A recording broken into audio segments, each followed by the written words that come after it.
നമസ്കാരം. സന്ധ്യാദീപത്തിലേക്ക് എല്ലാ സജ്ജനങ്ങൾക്കും സ്വാഗതം.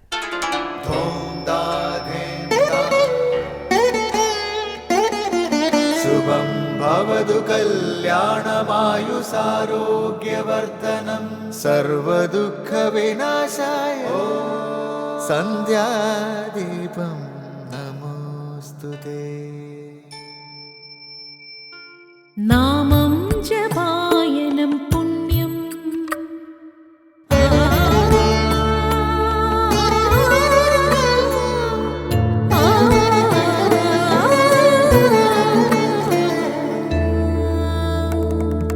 നാമം ജപായനം പുണ്യം നിരുപമദീപാങ്കുരം പോലെ സ്വരശ്രുതിലയവരമതുലം ദീവാങ്കണം മോക്ഷ സംഗീതസാരം നീളും വഴിത്താരയിൽ ജീവതാരം മന്ത്രാലാപം മായാവിൻ നിൻ പ്രസാദം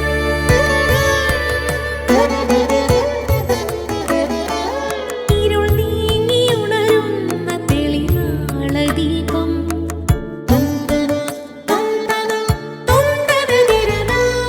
ഇരുൾ നീങ്ങിയുണരുന്ന തെളിനാളദീപം പ്രണവാമൃതം ചൊരിയുന്ന ദീപം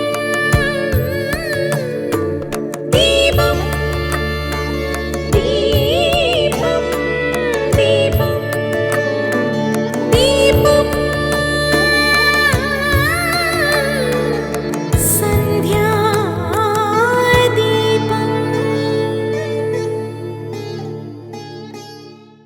ഭാരതം ലോകത്തിന് നൽകിയ 4 മഹാവാക്യങ്ങളാണ് തത്വമസി, അഹം ബ്രഹ്മാസ്മി, പ്രജ്ഞാനം ബ്രഹ്മ, അയമാത്മാ ബ്രഹ്മ എന്നിവ.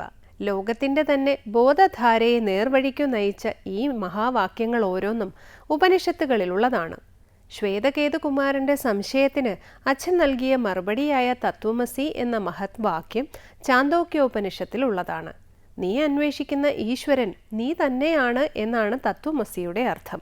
കഠിന സാധനകളിലൂടെ ഭക്തൻ അന്വേഷിക്കുന്ന ഈശ്വരൻ നിന്നിൽ തന്നെയാണെന്ന അദ്വൈത ദർശനമാണ് ശബരിമലയിലെ തീർത്ഥാടന സങ്കല്പവും.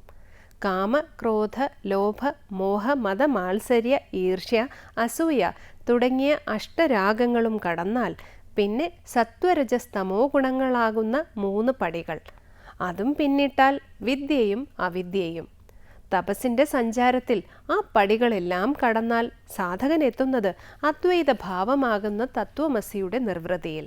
തപസ്സാകുന്ന കഠിനവ്രതം അനുഷ്ഠിച്ച് കല്ലും മുള്ളും നിറഞ്ഞ കാനനപാതകൾ താണ്ടി 18ാം പടി കടന്ന് പരമ്പൊരുളായ ഭഗവാൻ ഇരിക്കുന്ന സന്നിധാനത്തെത്തുന്ന ഭക്തൻ ആദ്യം കാണുന്നത് ക്ഷേത്രമുഖപ്പിൽ എഴുതി വച്ചിരിക്കുന്ന തത്വമസി എന്ന ഉപനിഷത്ത് വാക്യമാണ്.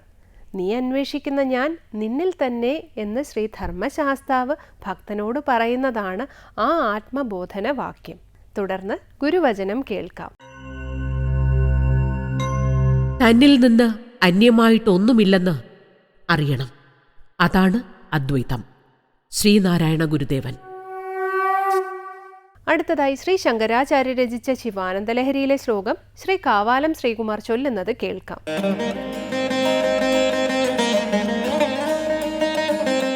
ആരൂഢഭക്തിഗുണകുञ्जितभावचापयुक्तैः शिवस्मरणबाणगणैरमोघैः निर्जित्य किल्बिषरिपुन् विजयी सुधीन्द्र सानन्दमावहति सुस्थिरराजलक्ष्मीम्.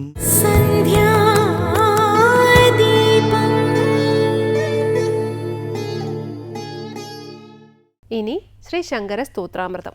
വർദ്ധിച്ച ശിവഭക്തിയാകുന്ന ഞാണിൽ ശിവസ്മരണകളാകുന്ന അനേകം അമ്പുകൾ കൊണ്ട് ചിത്തദോഷങ്ങളാകുന്ന ശത്രുക്കളെ അതിജീവിക്കാൻ അനുഗ്രഹിക്കണമേ എന്ന് പ്രാർത്ഥിക്കുകയാണ് ശിവാനന്ദലഹരിയിലെ 71ാം ശ്ലോകം.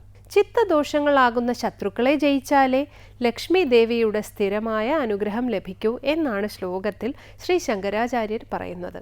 ഈ ശ്ലോകമാണ് ഇന്ന് ശങ്കര സ്തോത്രാമൃതത്തിൽ സ്വാമി ചിദാനന്ദപുരി വ്യാഖ്യാനിക്കുന്നത്.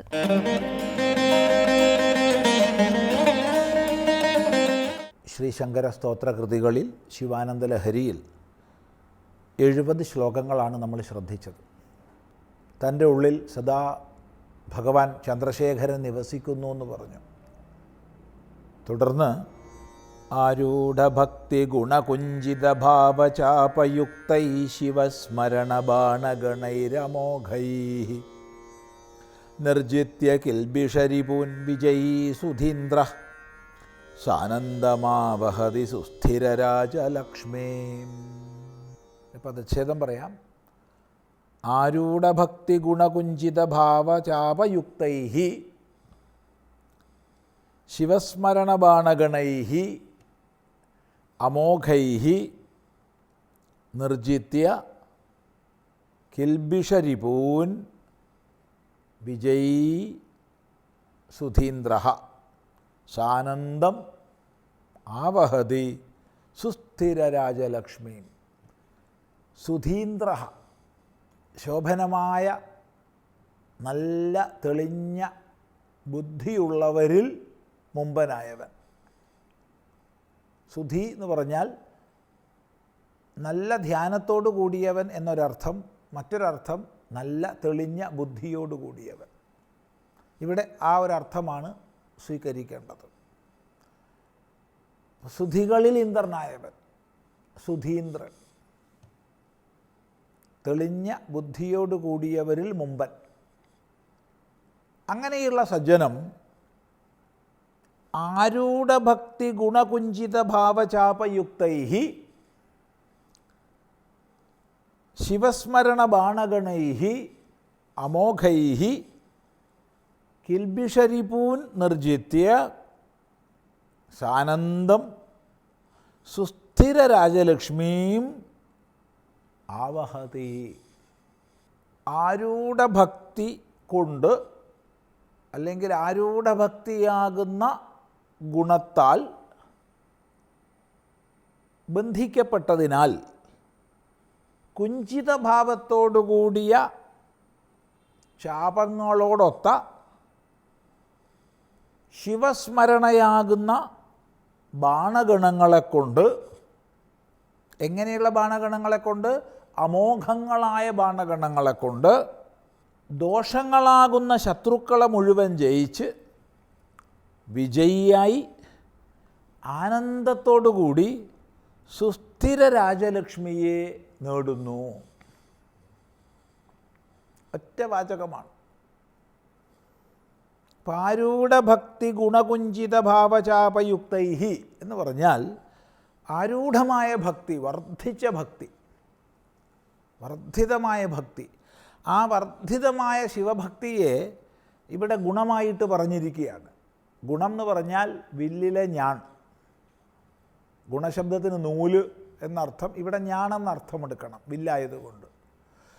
അങ്ങനെയുള്ള ഞാണിനാൽ, ഞാണ് കെട്ടിയതിനാൽ കുഞ്ചിതമായ നല്ല വളഞ്ഞ വില്ല് വലിച്ച് കെട്ടുമ്പോൾ വളഞ്ഞിരിക്കുന്നു, കുഞ്ചിതമായിരിക്കുന്ന ഭാവത്തോടുകൂടിയ ചാപം വില്ല്. അങ്ങനെയുള്ള വില്ലിനോടുകൂടെ അതിലെന്താ തൊടുക്കുന്നത്? അമോഘങ്ങളായ അമ്പുകൾ തൊടുക്കുന്നു. അമോഘങ്ങൾ, ഒരിക്കലും മോഘമാവാത്ത, ഒരിക്കലും വെറുതെയാവാത്ത, ഒരിക്കലും നിഷ്പ്രയോജനമാകാത്ത, അതിനെ തൊടുത്ത് വിട്ടാൽ അത് ലക്ഷ്യസ്ഥാനത്തെ പ്രാപിച്ചിരിക്കും. അങ്ങനെയുള്ള അമോഘങ്ങളായ ശിവസ്മരണ ബാണഗണൈ, ശിവസ്മരണമാകുന്ന ബാണഗണങ്ങളെ കൊണ്ട്, അമ്പിൻ്റെ കൂട്ടങ്ങളെ കൊണ്ട് കിൽബിഷരിപൂൻ, കിൽബിഷമാകുന്ന പാപമാകുന്ന ചിത്തദോഷങ്ങളാകുന്ന രിപൂൻ, ശത്രുക്കളെ നിർജിത്യ, പരാജയപ്പെടുത്തിയിട്ട് വിജയീ, വിജയിയായിട്ട് സാനന്ദം, ആനന്ദത്തോടുകൂടി സുസ്ഥിര രാജലക്ഷ്മിയെ നേടുന്നു. സുസ്ഥിര രാജലക്ഷ്മി. സാമാന്യമായി രാജലക്ഷ്മി ഒരിക്കലും സ്ഥിരയാവില്ല, അസ്ഥിരയായിരിക്കും. ലക്ഷ്മി കുറച്ചു കാലം ഒരാളിലുണ്ടാകും, അവിടുന്ന് പോകും, വേറൊരാളെ പ്രാപിക്കും, അവിടുന്ന് വേറൊരാളെ പ്രാപിക്കും. ഒരിക്കലും ഒരാളിൽ തന്നെ നിരന്തരം ലക്ഷ്മി ഇരിക്കാറില്ല. എന്നാൽ സ്ഥിരമായിരിക്കുന്ന രാജലക്ഷ്മിയെ, സ്ഥിരമായി ശോഭിക്കുന്ന ലക്ഷ്മിയെ, ഒരിക്കലും നഷ്ടപ്പെടാത്ത ഐശ്വര്യത്തെ എന്നർത്ഥം, ഒരിക്കലും നഷ്ടപ്പെടാത്ത ഐശ്വര്യത്തെ നേടുന്നു. ആര്? ചിത്തദോഷങ്ങളാകുന്ന ശത്രുക്കളെ ജയിച്ചവൻ. അസൂയ,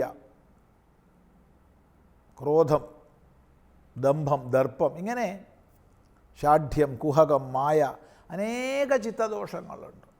കുടിലത, വഞ്ചനാ സ്വഭാവം, അങ്ങനെയൊക്കെ അനേകം പറയാം.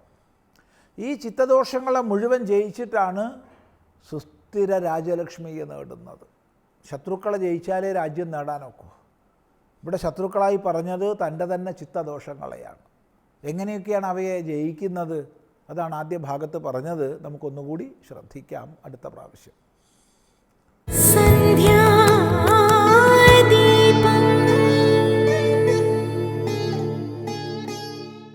ഏറ്റവും ഒടുവിൽ ദീപാരാധനയാണ്. ക്ഷേത്രസന്നിധിയിലെത്തി അവിടുത്തെ പ്രതിഷ്ഠാവിശേഷങ്ങളും പൂജകളും അറിഞ്ഞ് ആരതി തൊഴുതു മടങ്ങാം. എല്ലാവർക്കും നമസ്കാരം.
പല്ലന ശ്രീ പോർക്കലി ചരിത്രം പറയുമ്പോൾ ഈ ഗ്രാമത്തിന്റെ ഭൂപ്രകൃതിയെക്കുറിച്ചും പറയേണ്ടതുണ്ട്. കാരണം ശ്രീ പോർക്കലി ദേവി ഈ പ്രകൃതിയുടെ വരദാനം തന്നെയാണ്. അല്ലെങ്കിൽ പോർക്കലി ദേവിയുടെ വരദാനമാണ് ഈ ഭൂപ്രകൃതിയെന്നും തന്നെ പറയാം. തിരകൾ പാടി ഉണർത്തുകയും ഉറക്കുകയും ചെയ്യുന്ന സുന്ദര ഗ്രാമത്തിന് പച്ചപ്പൊട്ടുടയാട പോലെ വിശാലമായ കായൽ പരപ്പുമുണ്ട്. അതുകൊണ്ട് തന്നെ പല്ലന ഗ്രാമത്തിന്റെ നിലാവുത്സവങ്ങൾക്കും സൂര്യ തേജസ്സുകൾക്കും എന്ന് വേണ്ട സർവ്വ ഋതുസംക്രമങ്ങളിലും ശ്രീ പോർക്കലി ദേവി ചൈതന്യം നിറഞ്ഞു നിൽക്കുന്നു.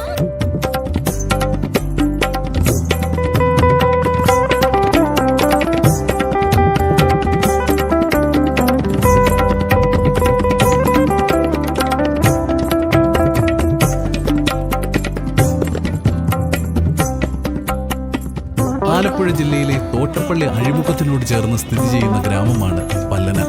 കുട്ടനാടിന്റെ ജലസ്രോതസ്സുകളിലേക്ക് ഒഴുകിച്ചേരുന്ന പുണ്യനദിയായ പമ്പാ നദി ഉൾപ്പെടെയുള്ള നദികൾ ഒന്നായി ഒഴുകി കടലിലേക്ക് സംഗമിക്കുന്ന സ്ഥാനമാണിവിടം. ഉത്ഭവിച്ചൊഴുകുന്ന ഓരോ നദിയുടെയും ലക്ഷ്യം അല്ലെങ്കിൽ ആത്മീയ മന്ത്രം കടൽ തന്നെയാണല്ലോ. ഒഴുകി ഒന്നായ നദികൾ ഇവിടെ ധ്യാനത്തിലാണ്ട് കിടക്കുകയാണ്.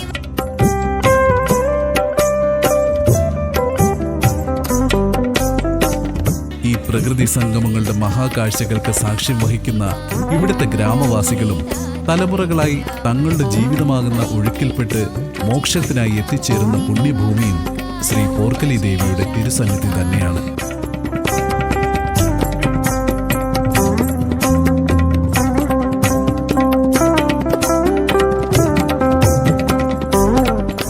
അങ്ങനെ പ്രകൃതി സംഗമങ്ങളുടെയും ആത്മീയ സംഗമങ്ങളുടെയും പുണ്യഭൂമിയാകുന്നു പല്ലന ഗ്രാമം.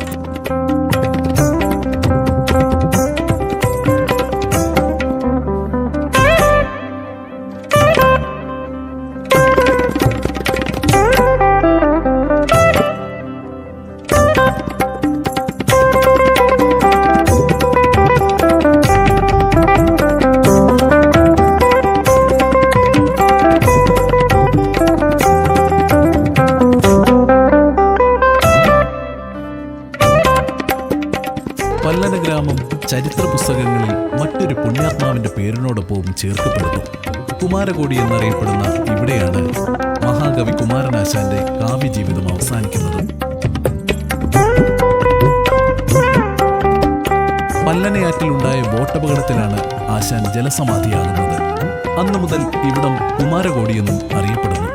വീണുപോകുന്ന മഹാകാവ്യത്തിലൂടെ നശ്വരമായ ജീവിത യാഥാർത്ഥ്യങ്ങളെക്കുറിച്ച് പറഞ്ഞു തന്ന മഹാകവി അന്ത്യവിശ്രമം കൊള്ളുന്ന നാടുകൂടിയാണ് പല്ലന എന്നത് അമൃതമായ ആശാൻ കവിത പോലെ തന്നെ നമ്മുടെ സ്മൃതികളിൽ നിറഞ്ഞു നിൽക്കുന്നു.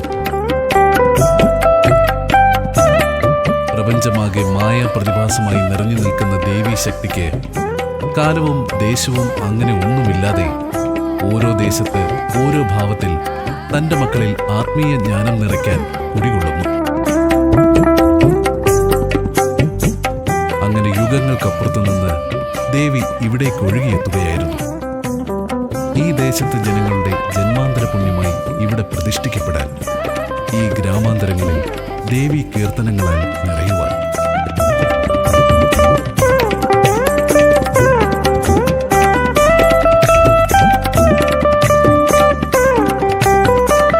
കൊല്ലവർഷം 381 ആണ്ടിലാണ് പല്ലനയിലെ ശ്രീ പോർക്കലി ദേവി ക്ഷേത്രം നിർമ്മിച്ചിട്ടുള്ളതെന്ന് പറയപ്പെടുന്നു. ഈ കൊച്ചു ഗ്രാമം വിവിധങ്ങളായ ഫലവനങ്ങളാൽ നിബിഡമായിരുന്നു. ഫലവനമെന്ന സംസ്കൃത പദമാണ് കാലാന്തരത്തിൽ പല്ലന എന്ന സ്ഥലനാമമാകുന്നത്.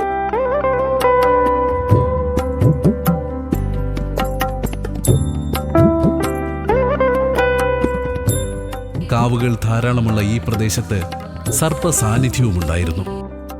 തറവാട്ട് വളപ്പിലുള്ള കാവുകളിൽ സർപ്പപൂജ നടത്തി നാഗങ്ങളെ ആരാധിക്കണമെന്ന് പരശുരാമന്റെ നിർദ്ദേശപ്രകാരം കാവുകളിൽ സർപ്പപ്രതിഷ്ഠ നടത്തി ആരാധിച്ചിരുന്നു.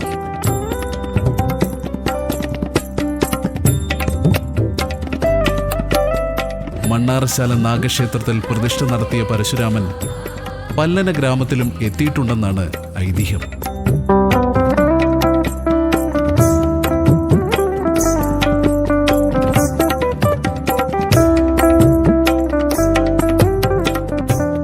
വയനവളാൽ തറവാട്ടിലെ ആത്മജ്ഞാനിയായ ഒരു ഭക്തൻ സാഗരത്തിന്റെ സൗന്ദര്യം ദർശിച്ചുകൊണ്ട് ഒരു സുപ്രഭാതത്തിൽ തീരത്തുകൂടി നടക്കുകയായിരുന്നു. കുറെ ദൂരം തെക്കോട്ട് നടന്നു നീങ്ങിയപ്പോൾ തീരത്ത് മണലിൽ പൊതിഞ്ഞ് ഒരു വിഗ്രഹം കിടക്കുന്നതായി കണ്ടു. തേജസ്സുറ്റ ആ വിഗ്രഹത്തിന് ചുറ്റും ജ്വലിച്ചുയരുന്ന സ്വർണ്ണ പ്രഭാപൂരം കണ്ടു. അദ്ദേഹം അത്ഭുതപ്പെടുകയും മന്ത്രോച്ചാരണത്തോടെ വിഗ്രഹമെടുത്ത് മാറോടണച്ച് അദ്ദേഹത്തിന്റെ തറവാട്ടിലേക്ക് പോവുകയും ചെയ്തു. തറവാട്ടിലെത്തിയ അദ്ദേഹം വീടിന്റെ മുൻഭാഗത്തെ കൂവളമരത്തിന്റെ തറയിൽ വിഗ്രഹം വച്ചു.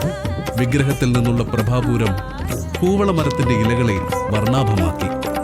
കൂറ്റൻ കൂവളമരത്തിന് കെട്ടിയ ചുറ്റുതറയിൽ വയനവളാൽ തറവാട്ടിലെ ഭക്തൻ പട്ടിൽ പൊതിഞ്ഞ് വിഗ്രഹം വിളക്ക് കത്തിച്ച് സമർപ്പിച്ചു.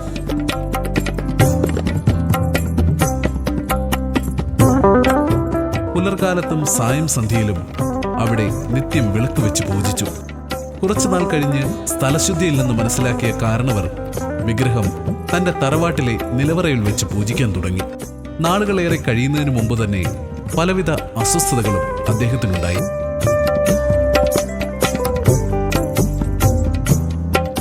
കുടുംബക്കാരുടെ നിർദ്ദേശപ്രകാരം ജ്യോതിഷ പണ്ഡിതന്മാരെ വിളിച്ച് പ്രശ്നം നോക്കിയപ്പോഴാണ് താൻ പൂജിച്ചുകൊണ്ടിരുന്ന വിഗ്രഹം ശ്രീ പോർക്കലി ദേവിയുടേതാണെന്നും ശക്തി ചൈതന്യ മുക്തിദായികയായ ശ്രീ പോർക്കലി ദേവി ഈ ദേശത്തെയാകെ ചൈതന്യപൂർണമാക്കുന്നതിനും ദേശത്തെ ജനങ്ങൾക്ക് ഐശ്വര്യപ്രദമായ ജീവിതം നൽകുന്നതിനു വേണ്ടിയാണ് കാലത്തിന്റെ നിയോഗമായി സാഗരത്തിലൂടെ സഞ്ചരിച്ച് ഈ കൊച്ചു ഗ്രാമത്തിലെത്തിയതെന്നുമായിരുന്നു ജ്യോത്സ്യന്മാരുടെ ശാസ്ത്രീയമായ നിഗമനം.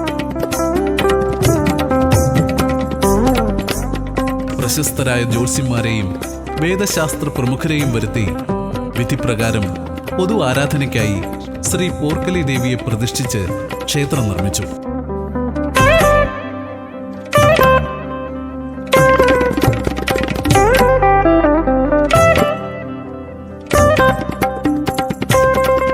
നാട്ടുകാരുടെ വകയായി ശിവക്ഷേത്രവും സ്ഥാപിച്ചു. അതോടെ നാട്ടിൽ ഉണർവും ഐശ്വര്യങ്ങളും ഉണ്ടായി.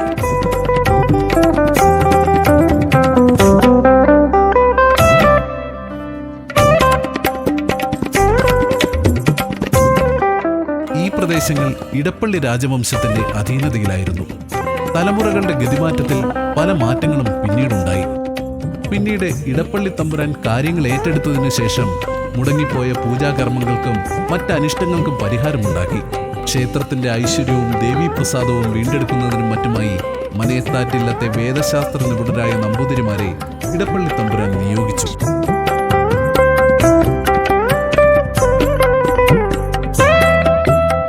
രാജാവിന്റെ കൽപ്പനയനുസരിച്ച് മനയത്താറ്റില്ലത്തെ തന്ത്രിമുഖ്യൻ പല്ലന ഗ്രാമത്തിലെത്തി ദേവീകോപം അകറ്റുവാനുള്ള നടപടികൾ തുടങ്ങി. കുലപ്രതിഷ്ഠ നടത്തിയും വിധിപ്രകാരമുള്ള കർമ്മങ്ങൾ അഹോരാത്രം നടത്തിയും പഴയ ഐശ്വര്യങ്ങൾ വീണ്ടെടുത്തു.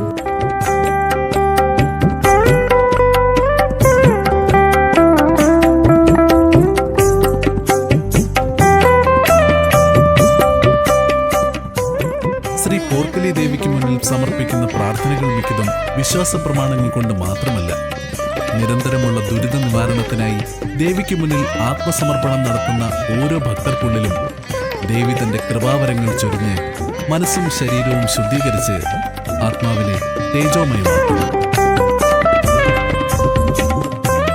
അതുകൊണ്ട് തന്നെ ദേവിയുടെ തിരുമുന്നിൽ ഭക്തർ നിരന്തരം പ്രാർത്ഥനകൾ നടത്തി മോക്ഷമാർഗം തേടുന്നു.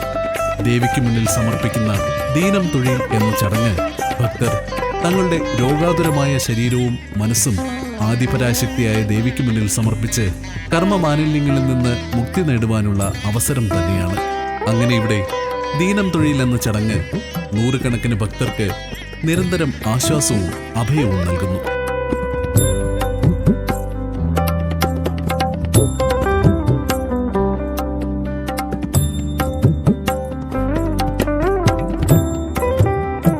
സ്ത്രീജനങ്ങൾ മിക്കപ്പോഴും നാരങ്ങാവിളക്ക് ദേവിക്ക് മുന്നിൽ സമർപ്പിച്ച് ക്ഷേത്രാന്തരീക്ഷം പ്രാർത്ഥനാ നിർഭരമാക്കുന്നു. ഈ ദീപങ്ങൾ ഉള്ളിലെ ഇരുളകറ്റി ആത്മാവിലേക്കുള്ള തീർത്ഥയാത്രകളിലേക്ക് തന്നെയാണ് പ്രകാശം ചൊരിയുന്നത്. ക്ഷേത്രാചാരങ്ങളും അനുഷ്ഠാനങ്ങളുമൊക്കെ ഓരോ ദേശത്തിൻ്റെയും താളാത്മകമായ ജീവിത ക്രമീകരണങ്ങൾക്ക് വേണ്ടിയുള്ളത് തന്നെയാണ്. ഇവിടെ ശ്രീ പോർക്കലി ദേവി ഈ ഗ്രാമത്തിലെ ജനങ്ങളുടെ ആത്മതാളമായി, ആത്മദീപമായി കർമ്മവീഥികളിൽ നിറഞ്ഞു നിൽക്കുന്നു.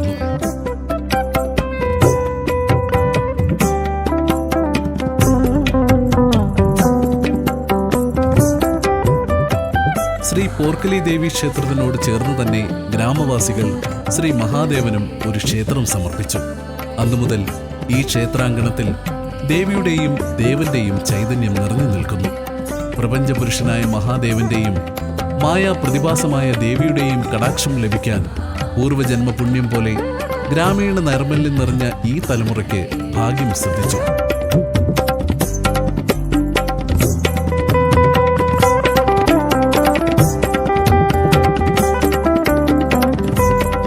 ചക്രവാളങ്ങളിലെ ആകാശം ദേവിയുടെ ചെമ്പട്ടിന്റെ നിറങ്ങൾ പോലെ ചെമന്നു തുടങ്ങി.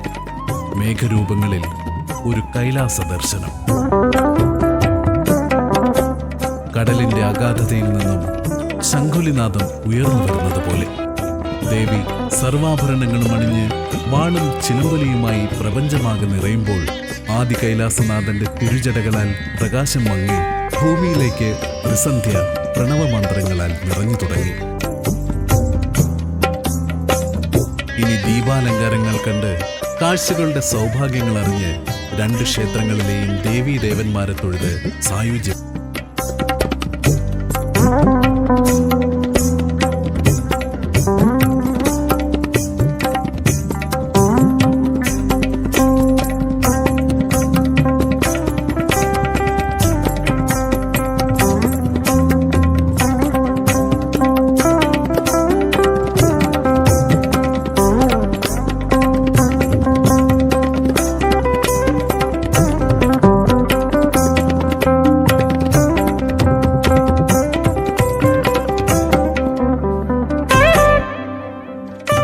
ഇവിടെ ഈ ഗ്രാമത്തിന്റെ ഹൃദയങ്ങൾ വിശുദ്ധമാക്കപ്പെട്ട് കർമ്മങ്ങളിൽ ദേവീദേവകൃപകൾ നിറയുകയാണ്.